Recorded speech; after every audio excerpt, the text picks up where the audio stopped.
வணக்கம் அன்புறவுகளே! எல்லாரும் எப்படி இருக்கிறீங்க? நல்லா இருக்கிறீங்களா? நானும் நல்லா இருக்கிறேன். இன்றைக்கு ஒரு கசாயம் தான் செய்ய போறேன். அம்மா சொல்லி தந்த கசாயம். இப்ப எங்களுக்கு தடுமல், இருமல், கொஞ்சம் தொண்டை நோவு, சளிக்குணம் இருந்தா, இப்படி நாங்க கசாயம் செய்து குடிக்கிறது நல்லது.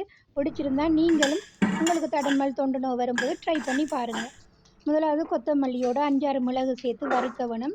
அது கருமையான நிறம் வந்தா பிறகு இஞ்சி ஒரு துண்டு பெருசு அதையும் தட்டி, கராம்பு, ஏலக்காய் இதையும் சேர்த்து ஒன்றாட வறுக்கணும். இஞ்சியும் நல்லம், கராம்பு நல்லம், அந்த இருமலுக்கெல்லாம் கராம்பு, ஏலக்காய் எல்லாம் மருத்துவ குணம் கொண்டது தான்.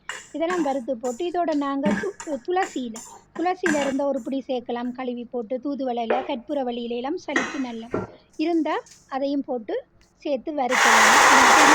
நான் ஒன்றும் போட இல்லை.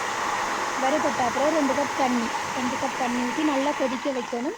நல்லா கொதித்த பிறகு அது வற்றி ஒரு ஒரு டம்ளருக்கு இப்போ பெரிய ஆக்களாக இருந்தால் நாங்கள் ஒரு டம்ளர் குடிக்கலாம். சின்ன பிள்ளையில இருந்தால் கொஞ்சம் தான் குடிக்க வேணும்.